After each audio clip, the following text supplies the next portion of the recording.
Malapit na ho tayo matapos sa sermon sa bundok. Okay? Kailan ho ba tayo nag-umpisa ng pag-aaral ng libro ng Mateo? Oktubre ho rin yata, ano? October 8 ho yata. Ngayon, nasa Mateo 7 na ho tayo. Okay. Pinamagatan natin ang pag-aaralan natin ngayong hapon na ito ng kasiguruhan ng kaligtasan. Kasiguruhan ng kaligtasan. Sa English nga ho, ang tawag ho natin dito ay assurance of salvation. Kasiguruhan ng kaligtasan. At makikita ho natin mamayang kaunti kung bakit ganito ang ating pamagat sa hapon na ito. Mari ko po ba kayong anyanyahan? Tayo po'y tumayo lahat.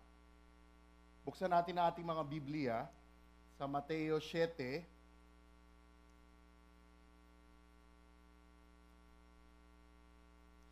21 hanggang 23. Ayaw, umanda. Yan, automatic. Okay.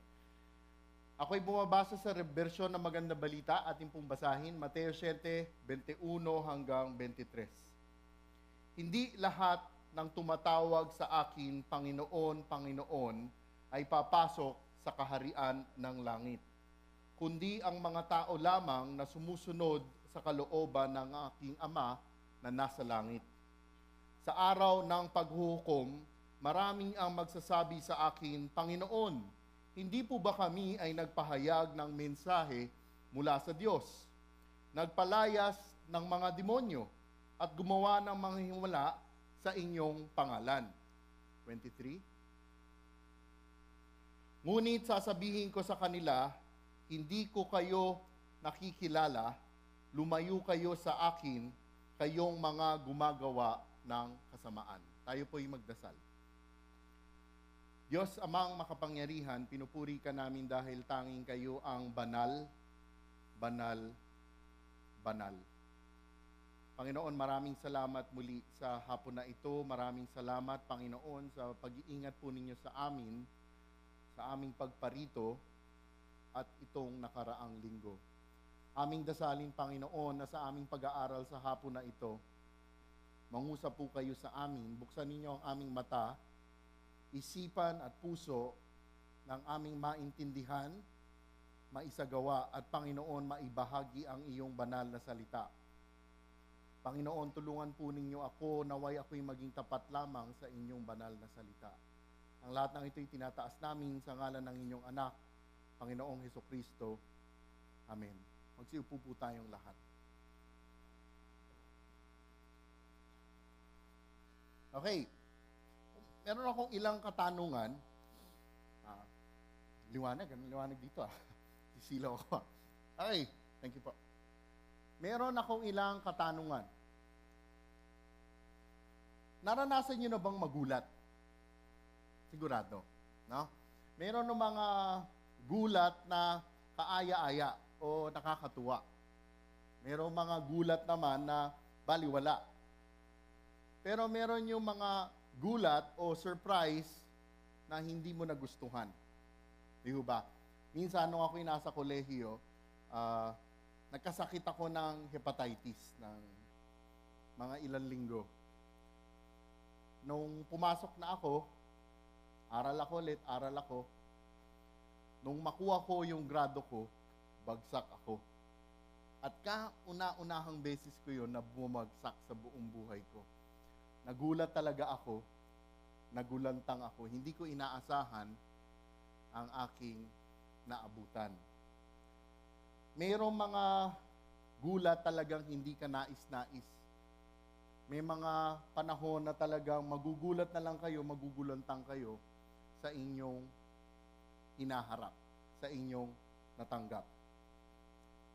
Alam mo ba ninyo mga kapatid, darating ang araw o dumating na ang araw sa ibang tao na pagmulat nila, pagpanaw nila sa mundo na ito, nagulat sila na sila ay nasa impyerno.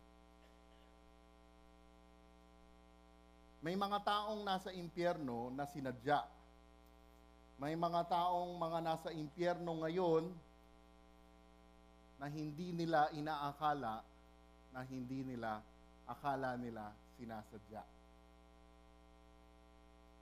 Yan ang isang pagkagulat na hindi na nating maaaring palitan, hindi na natin maaaring balikan. Ito ay napakaseryoso.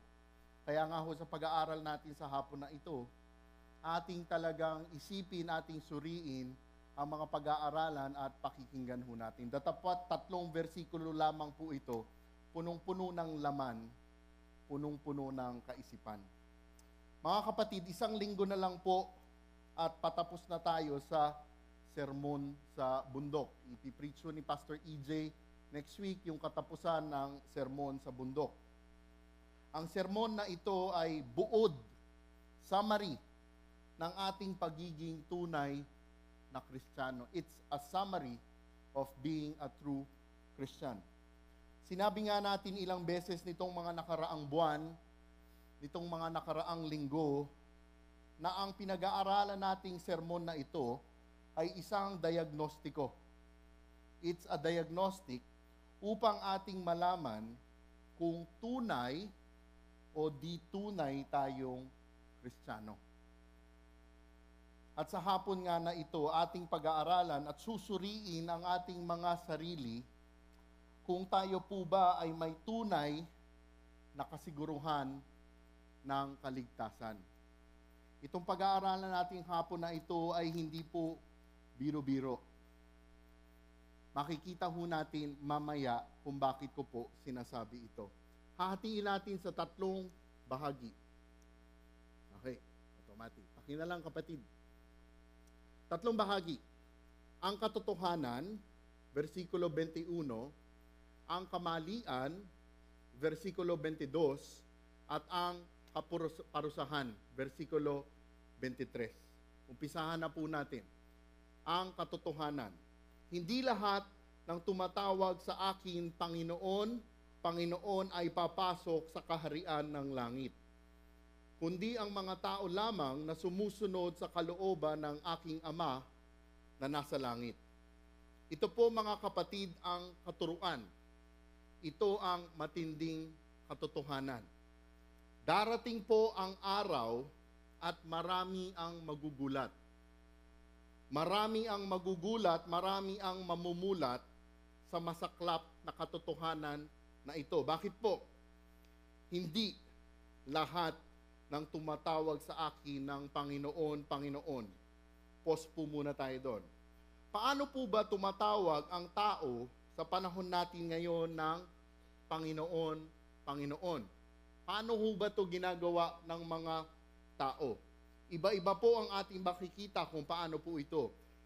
May mga taong tatawag sa Panginoong Hesus na Panginoon dahil sa pangako daw na mahal sila at palalaguin sila o payayamanin sila. Kaya tinatawag nila siyang Panginoon, Panginoon. May mga taong tumatawag sa Panginoon sa mga pagkakataon na gusto lang nila magpakita na madasalin sila. Nakita ho natin yan sa Mateo 6. May mga tao namang tumatawag sa Panginoon para lang na masabi sa sarili nila na mabait sila. At may mga tumatawag sa Panginoon para pagtakpan ang mga nagawa nila.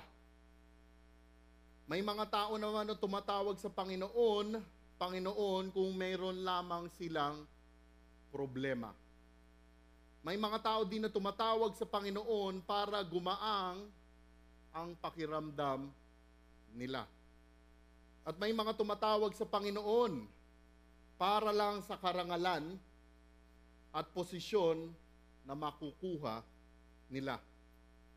Kung inyo nga pong papansinin, ang sinasabi dito ng Panginoon ay hindi lahat ng tumatawag sa akin ng Panginoon, Panginoon. Tingnan ho natin yung salitang tumatawag. Kumbaga, ang pananampalataya nila ay hanggang bibig lang nila. Ang kanilang pananampalataya hanggang bibig lamang po, hanggang bunganga lang po. Hindi talaga ito nagmumula sa kanilang puso. Mga mananampalatayang puro lamang salita. Kristiyano sa panlabas, ngunit kapag binuksan mo, pagano ang puso. Ito po ang tinutukoy dito. At ano pa po ang sinasabi ng Panginoon? Hindi po lahat ng tumatawag sa akin ng Panginoon, Panginoon ay papasok sa kaharian ng langit. Ito'y sadya talagang nakalulungkot. Bakit to? Sinasabi dito, darating ang panahon, may mga taong akala nila ay langit sila pupunta, ngunit kabaliktaran pala. Impyerno pala ang patutunguhan nila. Dapat mga kapatid, sa puntong ito, atin dapat ngayon tanungin, atin ngayon isipin, nako, sigurado ba talaga ako sa pananampalataya ako? Paano kaya ako makasisiguro na ang patutunguhan ko ay langit at hindi impyerno? Tingnan po natin dito kung ano ang itinuturo. Sino lamang po ang makasisiguro na makakapasok sila sa kaharian ng Diyos Amang nasa langit? Sinabi nga ni Jesus, hindi lahat ng tumatawag sa akin Panginoon, Panginoon ay papasok sa kaharian ng langit, kundi ang mga tao lamang na sumusunod sa kalooban ng aking Ama na nasa langit. Ang mga Kristiyanong makasisiguro ay ang totoong Kristiyanong sumusunod sa kalooban ng Diyos Amang nasa langit. Ngayon atin din dapat tatanungin at sisiguraduhin na kung ano po ba kaya ang kalooban ng Diyos Ama na nasa langit. Ano ho kaya ang kalooban ng Diyos Ama? Buksan ninyo ang Biblia ninyo sa Juan 6:40. John 6:40. At nakasulat ho doon. Sapagkat ito ang kalooban ng aking Ama. Ang lahat ng kumilala at sumampalataya sa anak ay magkakaroon ng buhay na walang hanggan. At sila ay muli kong bubuhayin sa huling araw. Mga kapatid, ito ho ang kalooban ng Diyos Ama. Ang lahat ng kumilala at sumampalataya sa anak ay magkakaroon ng buhay ng walang hanggan. Kung inyo nga po itong pag-aaralan, bakit kaya hindi makakapasok sa kaharian ng langit ang mga taong binabanggit po dito? Kahit na kinikilala nilang Panginoon, ang Panginoong Jesus. Sa Greko nga ho, yung mga nagsasalita dito, kinikilala nila siyang Panginoon, Kurios, Lord. Bakit hindi sila makakapasok sa kaharian ng langit? Datapwat, kinikilala nila siyang Panginoon, di sila nagpapasakop sa Kanya. Di sila sumusunod sa kalooban ng hari. Kumbaga sa Ingles, ang tawag dito, treason. Ang tawag dito, rebellion. Kilala nila siyang hari, ngunit hindi sila sumusunod sa hari. Kahit na tinatawag nilang Panginoon ang Panginoong Jesus, di sila sumusunod sa kalooban ng hari. Kaya't nararapat lamang na di sila papasukin sa kaharian niya. Kung inyo pang matinding pag-aaralan, kung ano po ba ang laman ng katuruan ng kalooban ng Diyos Ama, ang kabuuan ng kalooban po ng Diyos Ama ay nakasaad dito sa sermon po sa bundok. Kinuha po natin to ng ilang buwan. Mga kapatid, ang kalooban ng ating Diyos Ama ay matinding pinag-aralan, matindi nating sinilayan. Nag-umpisa po tayo saan? Sa Matthew 5, verse 3. Ano ho ito? Yung mga Beatitudes. Inumpisahan ng Panginoong Hesus ang pagturo na ang mapapalad ay ang mga mapagkumbabang loob sapagkat kanila ang kaharian ng langit. Ang kalooban ng Diyos Ama ay ang isang tunay na Kristiyano ay walang inaasahan kundi ang Panginoong Diyos po lamang. Diyan ho nag-umpisa ang sermon sa bundok na ito. Matthew 5, verse 3. At ano pa ho ang itinuro niya? Itinuro niya at ipinakita kung ano talaga ang kalooban ng Diyos Ama ukol sa mga katangian ng mga tunay na Kristiyano. Pag tiningnan ho ninyo yun, nakasaad po doon ano yung mga katangian ng isang tunay na Kristiyano. Meek, humble, hungers for righteousness, peacemaker, nandoon ho nga yun. Commercial lang ho. Sobrang ganda ho ng aral nitong libro natin ng Mateo, lalo nang pumasok sa sermon sa bundok. Aki ko po kayong inaanyayahan, talagang kunin nyo yung materyales po nito. Naka-DVD po ito. Ako ho mismo kukuha, bubuin ko to, iririgalo ko. Kasi nakasaad po dito ang diagnostiko upang ating malaman kung totoo ba talaga ang pagiging Kristiyano natin. Ang kalooban ng Diyos Ama ay ang isang tunay na Kristiyano ay walang inaasahan kundi ang Diyos lamang. Itinuro po ang kalooban po ng Ama na ang tunay na Kristiyano ay maging asin at ilaw sa madilim nating mundo. Itinuro din po na ang kalooban ng Diyos Ama na ang isang tunay na Kristiyano ay ang buong pusong paniniwala sa banal na salita niya. Ang kalooban po ng Diyos Ama ay ang pagsunod sa mga kautusan na nagmumula sa puso. Ang kalooban po ng Diyos Ama ay ang tamang pagtulong, tamang pagdasal, tamang pag-ayuno para sa Diyos at hindi para sa tao. Ang kalooban po ng Diyos Ama ay ang tamang pagkilala sa Panginoong Diyos Ama.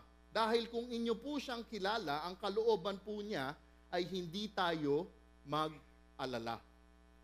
At ang kalooban po ng Ama ay hindi tayo maging mapanghusga. At ang tamang pagkilala sa mga hindi kasama sa pananampalataya. Ito po mga kapatid ang buod ng kalooban ng Diyos Ama, ang summary ng pagiging isang tunay na Kristiyano. Na hindi lamang po puro sa salita, ngunit ito ay magkakaebidensya sa gawa. Nakasagaad nga ho sa Santiago 2:17. Gayon din naman, patay ang pananampalatayang walang kalakip na gawa. Kung inyo po talagang susuriin ang pagiging Kristiyano po ninyo, pagpasok po ninyo sa sermon sa bundok hanggang sa Mateo 7, dapat makilala ninyo, dapat malaman nyo kung tunay ang pananampalataya po ninyo. Ito ho ang prinsipyo. Ang kasiguruhan ng kaligtasan ay may panlabas na katibayan. Ang kasiguruhan ng kaligtasan ay may panlabas na katibayan. Anong mga katibayan ang napansin mo at napansin ng ibang tao bilang katunayan ng iyong kaligtasan? May napansin ka ba? O may napansin ba ang kapwa mo ukol sa pag-uugali mo? Anong napansin mo sa buhay mo na tila hindi naaayon sa kalooban ni Kristo? May napansin ka ba na hindi naaayon sa kalooban ng Diyos Ama? At ano ang masasabi mo ukol dito? Ano ho ang ibig sabihin nito? Meron ho ba kayong kasalanan na tila parang hindi na babawasan? Na ito pa rin ay ang pang-araw-araw na gawain ninyo, pang-araw-araw na buhay ninyo. Naintindihan ho natin yun? Christians do not stop sinning. Okay? Christians are not sinless, but Christians sin less and less and less. Ang tanong nga ho dito, mayroon ka bang kasalanan na parang hindi nababawasan? Kung mayroon, bakit kaya ganito? Ano ang pagdarasal mo para ikaw ay maging sigurado sa kaligtasan mo? Ano, mga kapatid, ang ipagdadasal natin para tayo'y sigurado sa kaligtasan natin? Dahil ang kasiguruhan ng kaligtasan ay sa Panginoong Hesukristo lang matatagpuan. Ang kasiguruhan ng kaligtasan ay sa Panginoong Hesukristo lang matatagpuan. Pumasok tayo sa ikalawang dibisyon. Una ang katotohanan, ang susunod ay ang kamalian. Verse 22, sa araw ng paghuhukom, marami ang magsasabi sa akin, Panginoon, hindi po ba kami ay nagpahayag ng mensahe mula sa Diyos? Nagpalayas ng mga demonyo at gumawa ng mga himala ayon sa iyong pangalan. Unang sinabi ng Panginoong Hesus sa araw ng paghuhukom. Alam na po ba natin ang katotohanan ng araw ng paghuhukom? Pag tinignan nyo ang Biblia, pag binasa nyo ang libro ng Isaías at basahin nyo yung ibang libro, nakalagay palagi in that day. Yun ho ang tinatawag na araw ng paghuhukom. Buksan ho ninyo ang inyong mga Biblia sa Pahayag 20, 11 hanggang 15, chapter 20, verse 11 to 12. Ito po ho yung sinasabing araw na iyon. Pagkatapos nito'y nakita ko ang isang malaking tronong puti at nakaupo doon. Naglaho ang lupa't langit sa kanyang harapan at hindi na nakita pang muli. Nakita kong nakatayo sa harapan ng trono ang mga namatay, maging dakila at hamak, at binuksan ang mga aklat. Binuksan ang isa pang aklat, ang aklat ng buhay. Hinatulan ang mga patay ayon sa kanilang ginawa, batay sa nakasulat sa mga aklat. Iniluwa ng dagat ang mga patay na naroroon. Iniluwa din ang kamatayan at ng daigdig ang mga patay, ang mga nakalagak sa kanila. Hinatulan ang lahat ayon sa kanilang mga ginawa. Verse 14, pagkatapos ay itinapon din sa lawa ng apoy ang kamatayan at ang daigdig ng mga patay. Ang lawa ng apoy ay pangalawang kamatayan. Verse 15, itinapon sa lawa ng apoy ang sinumang hindi nakasulat ang pangalan sa aklat ng buhay. Ito mga kapatid ang tinatawag sa Ingles na Great White Throne Judgment. The Great White Throne Judgment. Ito po yung araw na tinutukoy dito. Bubuksan ng Panginoong Diyos ang libro ng buhay. At ano raw ang mangyayari sa araw na ito? Sa araw ng paghuhukom, marami ang magsasabi sa akin, Panginoon. Sa araw po ng paghuhukom, marami po talaga ang akala nila Kristiyano sila.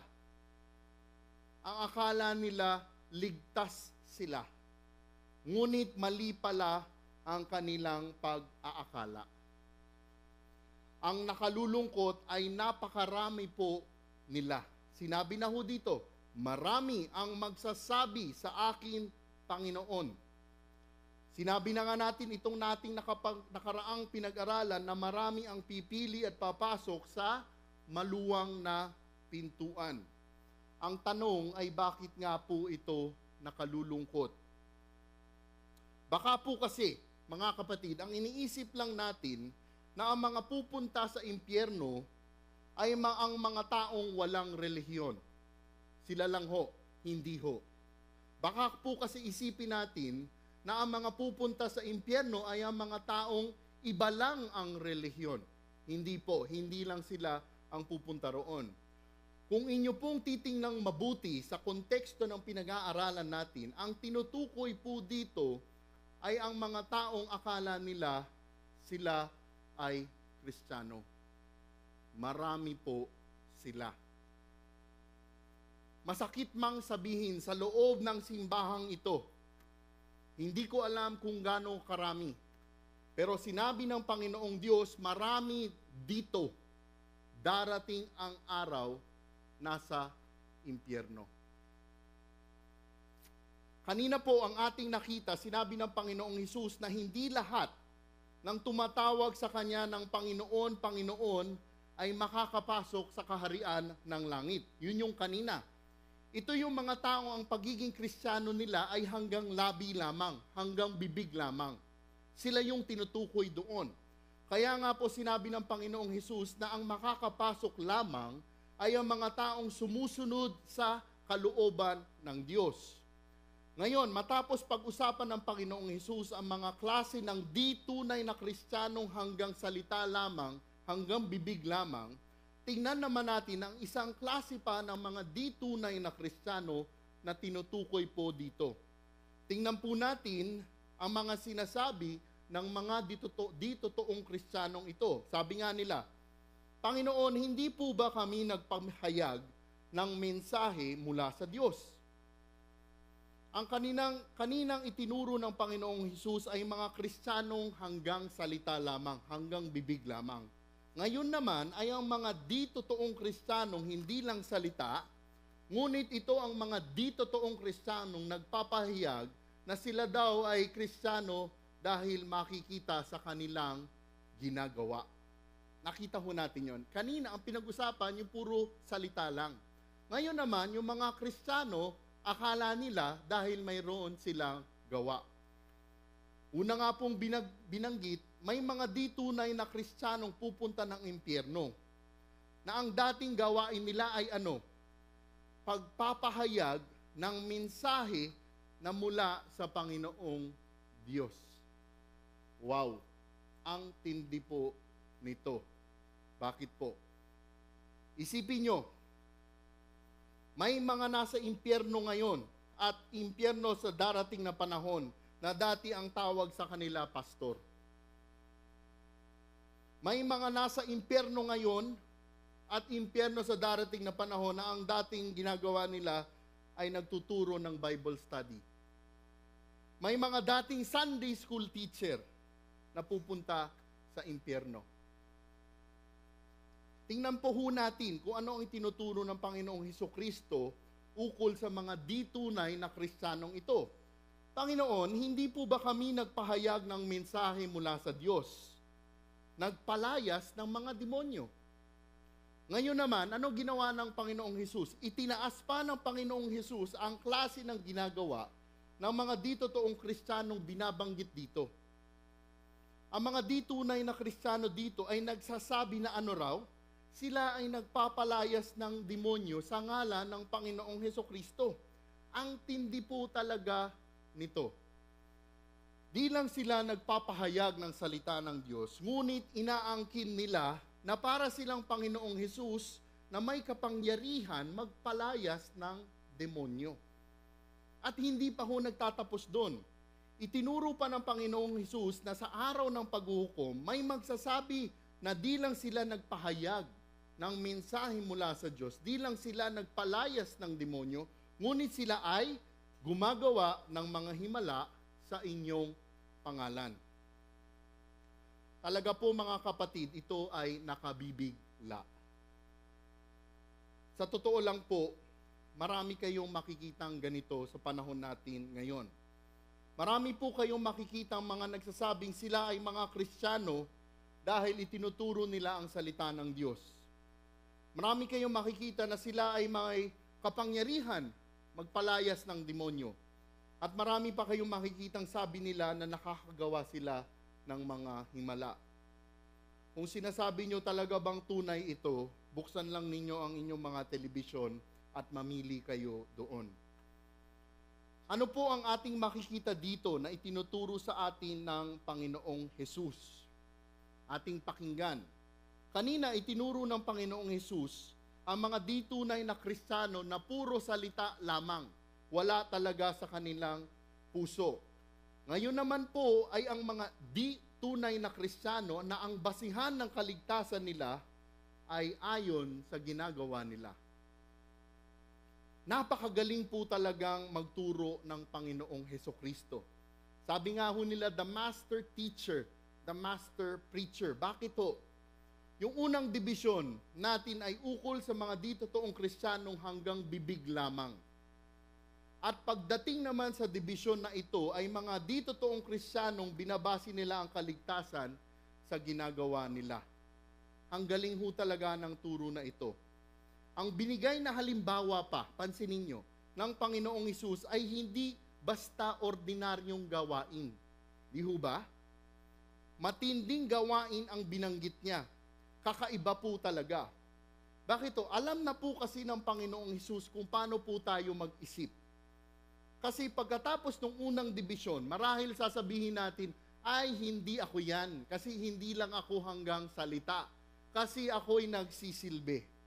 Hindi ako yan kasi ako'y may katibayan. Ang katibayan ko ay mga gawain sa simbahan ko. Nag-a-usher ako. Singer ako. Leader ako. Nakita ho ninyo yun. Hindi yan ang mga binigay na halimbawa ng Panginoon. Kaya nga, sinigurado ng Panginoong Hesus na ang ehemplo niya ay ang matitindi na. Ano ang ehemplo? Preacher, exorciser, miracle worker.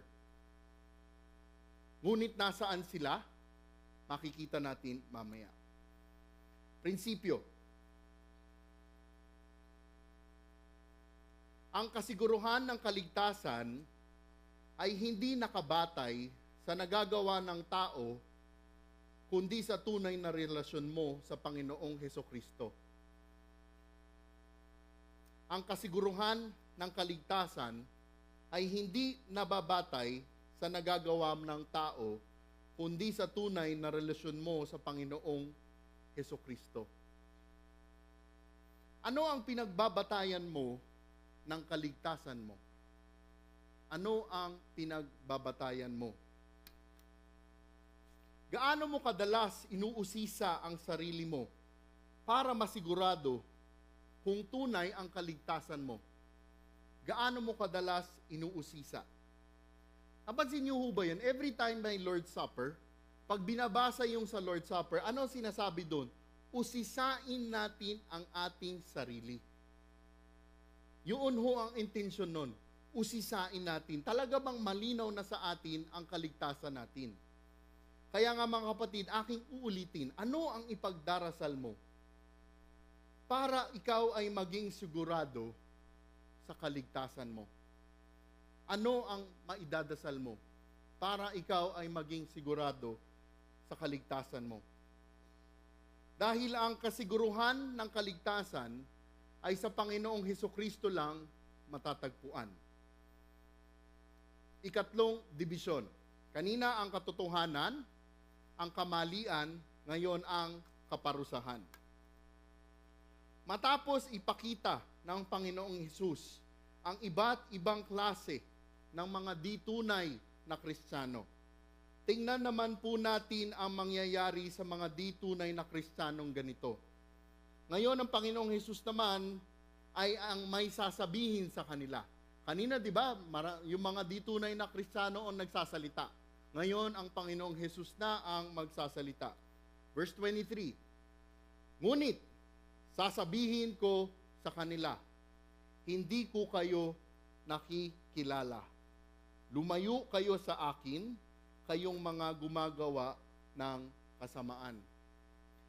Napakatindi po nito, mga kapatid. Nasubukan nyo na ba na may lapitan na isang kilala ninyo at sinabi sa inyo, sino ka? Nangyari na sa inyo yun? Di ba? Sobrang nakakahiya. Ito ang sasabihin ng Panginoong Hesukristo sa mga di tunay na Kristiyano. Di niya po kayo kilala. Tingnan ninyo yung salita na yon. Sa English, knew you or know. Okay? No ang ginamit doon. Sa Greko, ang salitang ginamit doon, ginosko. Okay, ano yung salitang Greko sa ginosko? Yung salitang ginosko sa Greko. Sa Greko po, ang salitang ginosko ay hindi lang basta kilala. Hindi lang ho basta ganun. Ito ay malalim na pagkilala sa bawat isa. It's an intimate relationship. Yun ang salitang ginosko. Pag binasa nyo nga ho sa lumang tipan, makikita nyo rin sa bagong tipan, na pag ginagawa yung salitang ginosko, yung know, ito ang ginagamit sa relasyon ng mag-asawa. And Adam knew his wife. Ganon ka-intimate ang salitang ito.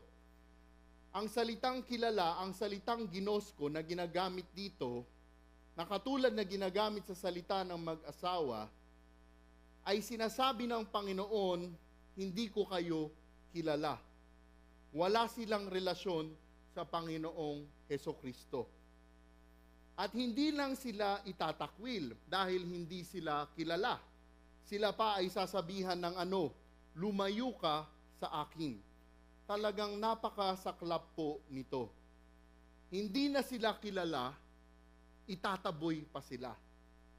Ang tanong, bakit kaya? Ano ang dahilan kung bakit hindi sila kilala? Datapwat, gumagawa pa sila ng mga himala sa pangalan niya. Tingnan ho natin ang kasagutan. Ngunit sasabihin ko sa kanila, hindi ko kayo nakikilala. Lumayo kayo sa akin, kayong mga gumagawa ng kasamaan.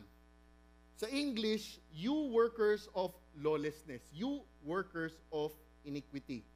Ano ang itinuturo po sa atin dito?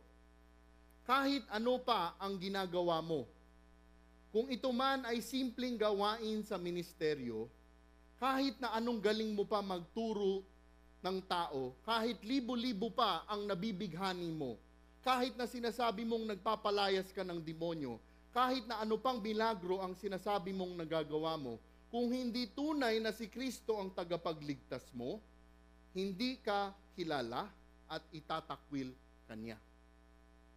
Mga kapatid, ang basihan ng kaligtasan ng isang tunay na Kristiyano ay nagmumula lamang sa pagtanggap ng kaligtasan mula sa Panginoong Hesukristo.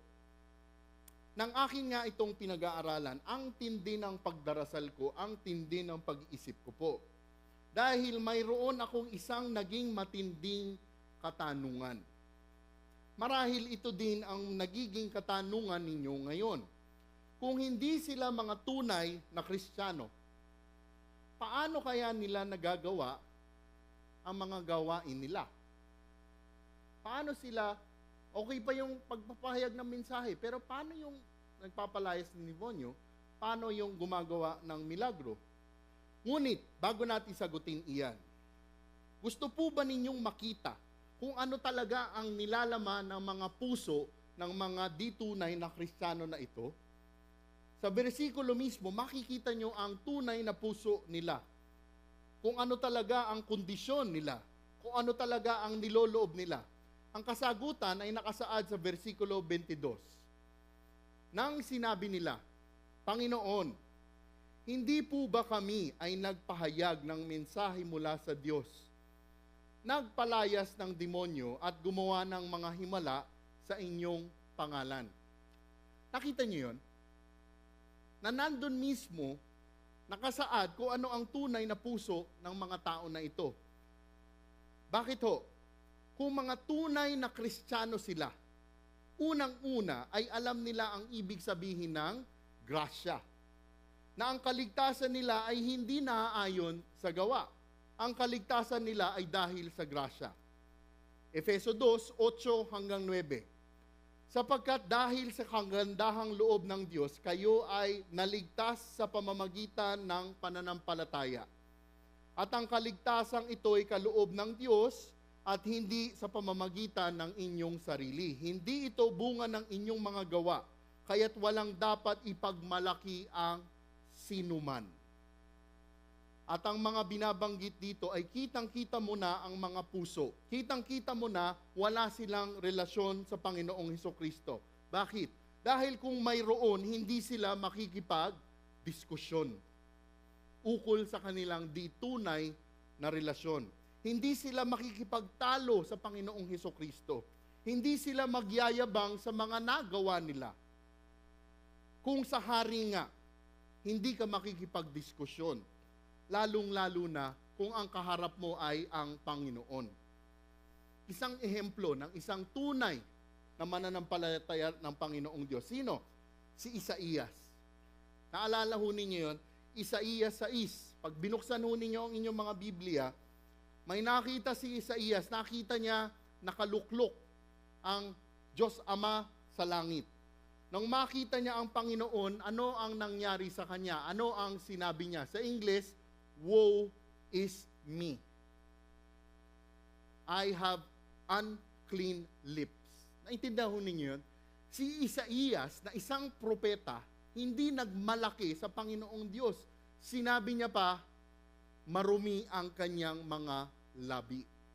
Kung totoong Kristiyano ka, hindi ka magmamalaki sa Panginoong Diyos. Ang mangyayari sa iyo ay dadapa ka at hihingi ka ng kapatawaran. Hindi katulad ng mga di-tunay na Kristiyano na nakasaad sa versikulo 22. Ikaw lamang dapat ay mapapasamba. Ngayon, atin naman pong tingnan kung ano ang kasagutan sa ating kaninang katanungan. Kung mga hindi sila totoong Kristiyano, paano nila nagagawa ang mga gawain nila, ang mga himala nila? Tatlo po ang posibilidad na kasagutan. Una, talagang nagagawa nila at ginagawa nila. Ikalawang posibilidad na kasagutan, nagagawa nila ito sa tulong ni Satanas. Ikatlo, di po talaga nila nagagawa at nanloloko lamang sila. Isa-isahin ho natin. Yung una po muna, nagagawa talaga nila. Tandaan po natin na ang Diyos ay may kapangyarihan sa lahat. Naintindihan niyo may kapangyarihan? Sa English, sovereign si God. Okay? God is sovereign in every situation. Wala pong pangyayari dito sa mundo na di po niya alam. Hawak po niya ang lahat ng bagay at pangyayari po sa mundo natin. Kung inyo po nga pong titingnan sa lumang tipan, no? Sa numero 23:5, titingnan nyo yung si Balaam, ang isang masawang propetang bayaran. Ayon nga kay Pedro sa ikalawang Pedro 2:15, ang pagkakasalarawan niya kay Balaam ay isang masamang bayarang propeta na gumagawa at minamahal ang kasamaan. Ngunit kahit anong sama pa niya, siya ay ginamit ng Panginoon para magpahayag ng salita niya. God is sovereign. Si Haring Saul ay ginamit ng Panginoon para magpahayag ng salita niya. At ito pa isang matinding katibayan na kahit na isang matinding makasalanan ay maaaring maging kasangkapan. Sino? Si Caiaphas. Kung kikilalanin niyo si Caiaphas sa Juan 10:51 hanggang 52, ang napakasamang punong pari na ito ay ginamit ng Panginoong Diyos para ipropesiya na ang Panginoong Hesus ay mamamatay para sa sangkatauhan. Okay, yun yung unang maaaring posibilidad. Talagang nagagawa nila, ngunit hawak ng Diyos ang ginagawa nila. Ikalawa, tingnan natin ikalawang posibilidad. Maaari kayang nagagawa nila ito sa tulong ng demonyo? Kaya ba talagang gawin ito ni Satanas? Tandaan ho ninyo, si Satanas ay makapangyarihan din. Kung inyo nga pong aalalahanin, no? Sa libro ng Job, ano ginawa niya kay Job? Diba, pinahirap niya siya, binigyan niya ng sakit, binigyan niya ng problema. Si Satanas can control your health, can control your wealth. Kaya kanyang pasaganahin, kaya kanyang payamanin, kaya kanyang pahirapin. Ano pa ho ang nakalagay sa libro, sa salita ng Panginoong Diyos? Nung panahong iyon, may mga Hudyo na nagpapalayas din ng mga demonyo. Makikita nyo nga ho sa libro ng Gawa, Gawa 20. Kung titingnan nyo yung mga anak ni Seba. Okay? Ganito ho yung kwento roon. Minsan, si Apostol Pablo ay nagtuturo, no? Yung mga anak ni Seba na nagpapalayas ng mga demonyo, ang sabi ng mga demonyo doon sa mga anak ni Seba, si Jesus kilala ko, si Pablo kilala ko, pero kayo hindi ko kilala, kaya't binugbog sila. Ano ang sinasabi ko rito?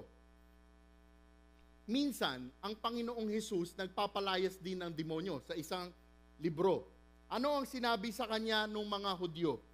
Ginagawa raw ng Panginoong Jesus yung pagpapalayas ng demonyo sa tulong ng mga demonyo, si Beelzebub.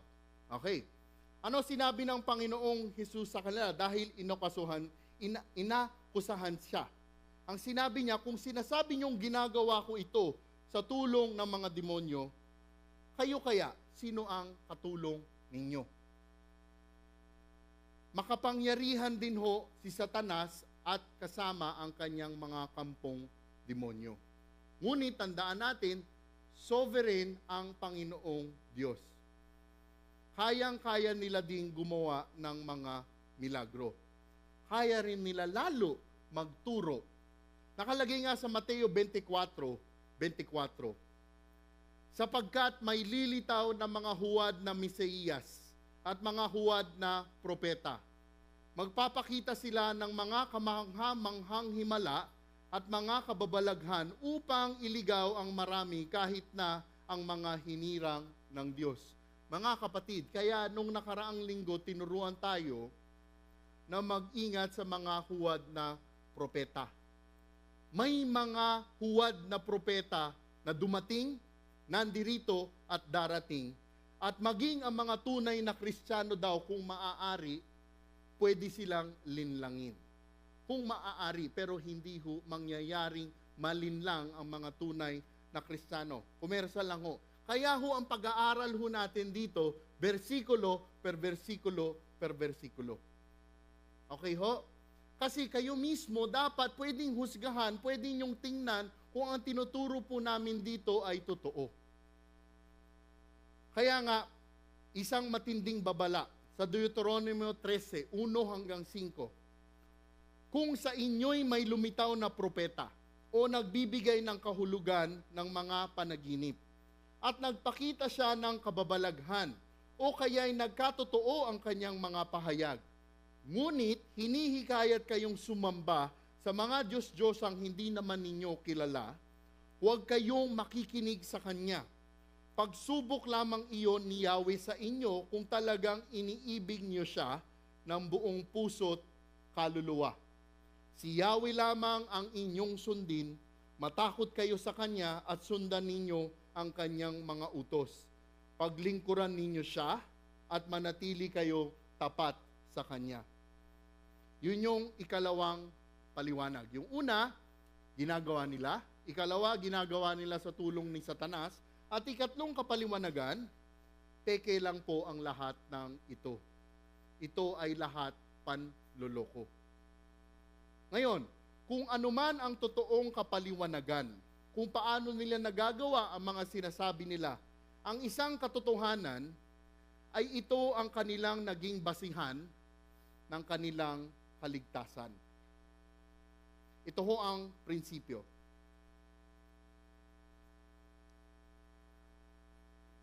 Ang kasiguruhan ng impyerno ang parusa sa mga ditunay na Kristiyano. Ang kasiguruhan ng impyerno ang parusa sa mga ditunay na Kristiyano. Gaano ka kasigurado na kung ikaw ay papanaw na sa mundong ito, na langit ang punta mo at hindi sa impyerno? Gaano ka kasigurado?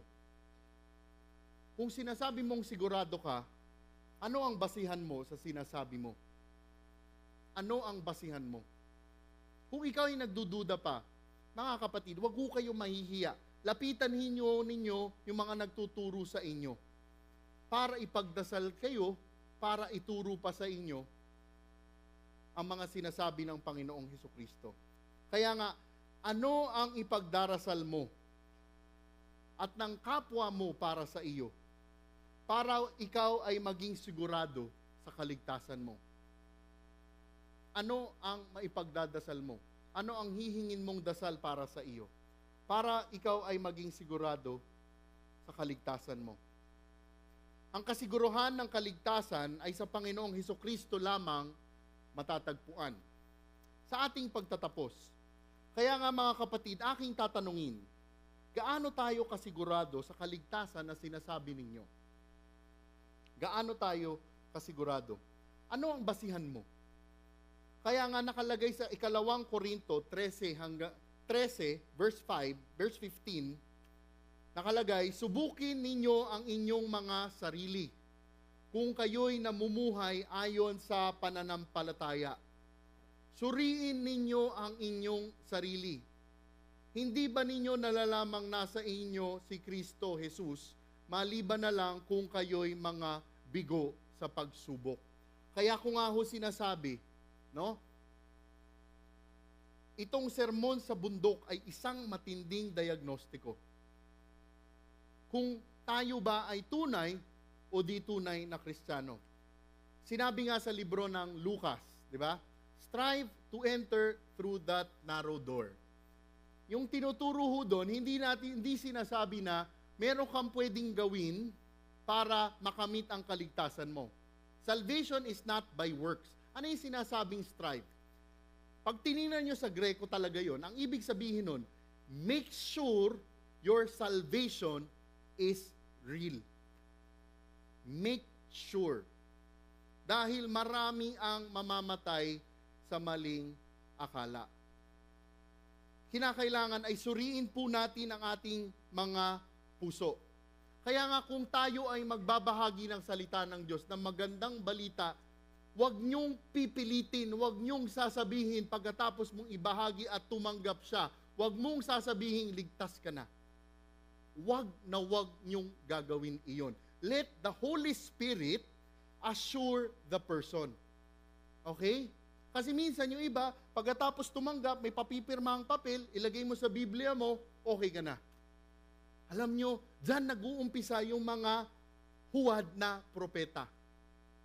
Kasi akala nila, ligtas na sila, biglang gusto nila magsilbi, wala namang masamang magsilbi, at sa buong paniniwala nila, paakyat ng gawain nila, yung pala, hindi pa sila ligtas. Kinakailangan suriin po natin ang ating mga sarili. Bago magtapos, ipapakita ho ko sa inyo. Sa English, true repentance. Okay? Sa Tagalog, nagsisisi. Sa English, 3 to eh. Sa Tagalog, 4 ko gagawin. Ano ang totoong pagsisisi? Una, ang paniniwala. Ikalawa, ang pagkahabag. Ikatlo, ang pagtalikod. Ikaapat, ang pagbabago. Ano ibig sabihin nun? Paniniwala. Naniniwala ka na makasalanan ka. Naniniwala ka na parurusahan ka. Naniniwala ka na papunta ka sa impyerno. Na wala kang magagawa para iligtas ang sarili mo. Yun ang una. Pagkahabag. Dahil naniniwala ka na nagkasala ka, nahahabag ka dahil nasaktan mo ang Panginoong Diyos. Okay? Pangatlo, dahil naniniwala ka sa kondisyon mo, nahahabag ka dahil nasaktan mo ang Panginoong Diyos. Ang pangatlo, pagtalikod. Tumatalikod ka sa pagiging makasalanan mo. At pagkatapos mong tumalikod, ano ang mapapansin mo, makikita mo? Ang pagbabago. Ngayon, mga kapatid, siguro sasabihin nyo, baka mamaya, wag ho kasi kayong humanap ng mga kapangyarihan, ng mga himala, pagka nakita mong tumanggap ka na. Kasi minsan, naghahanap ka ng mga matitinding blessing, ng mga sinyales, no? Minsan iisipin mo, ano pa yung pwede mong gawin para putunayan mo ang katibayan mo. Sa Juan 6:28 hanggang 29, ito ang sinabi ng Panginoong Hesukristo. Kasi yung mga tao noon, tinatanong, Panginoon, ano ba yung dapat naming gawin? Kasi tayong tao, di ba ganon? Gusto natin may checklist tayo. Pag nabigay na natin yung checklist, na-check na natin lahat, ay okay na ako. Hindi ho ganon. Ito ho ang sinasabi ng Panginoong Jesus. Juan 6:28 hanggang 29. Kaya't siya'y tinanong nila, ano po ang dapat naming gawin upang aming matupad ang ipinagagawa ng Diyos? Ito ang ipinapagawa sa inyo ng Diyos. Sumampalataya kayo sa sinugo niya. Tugon ni Jesus. Ito ho ang gawa na sinasabi niya. Ating tanggaping makasalanan tayo, na parurusahan tayo. Ngunit sa pagpapala niya, niligtas niya tayo. At mula noon, ang Espiritu Santo na ho, ang papasok sa inyo, ang Espiritu Santo na ho, ang mangungusap po sa inyo. Tayo po ay magdasal.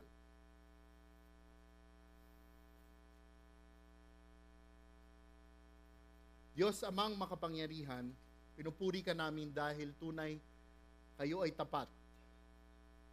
Kayo ang may kapangyarihan sa lahat. Kayo ang may hawak sa lahat.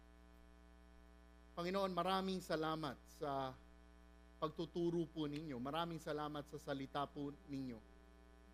Maraming salamat, Lord, sa pag-sustain nyo po sa amin ng ilang linggo, ilang buwan para pag-aralan ang sermon na ito. Aming dasalin, Panginoon, tulungan po ninyo kami na suriin ang mga puso namin. Panginoon, maaari nabubulag po kami sa mga bagay na iyon. Aming dasalin, Panginoon, buksan ninyo ang aming mata.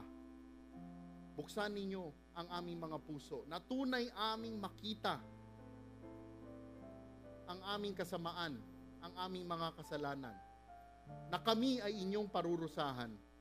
Ngunit sa pagpapala, Panginoon, niligtas po ninyo kami sa pamamagitan ng Panginoong Jesus. Aming idinarasal, Panginoon, na patuloy po ninyo kaming gabayan, patuloy po ninyo kaming tulungan, na sa aming mga susunod na linggong pag-aaral, na tunay na maging malinaw sa amin ang aming kaligtasan. Panginoon, dinarasal namin hindi lang po para sa amin, ngunit para sa aming mga kapatid, sa aming mga kamag-anak, sa aming mga kaibigan. Kung malinaw na po sa inyo, sa amin mga kapatid, ang aming kaligtasan, naway magamit po ninyo kami na maambahagi namin ito sa ibang tao. At lang ito ay tinataas namin sa ngalan ng inyong anak, Panginoong Jesus. Amen. Palakpakan po natin ang Panginoong Diyos.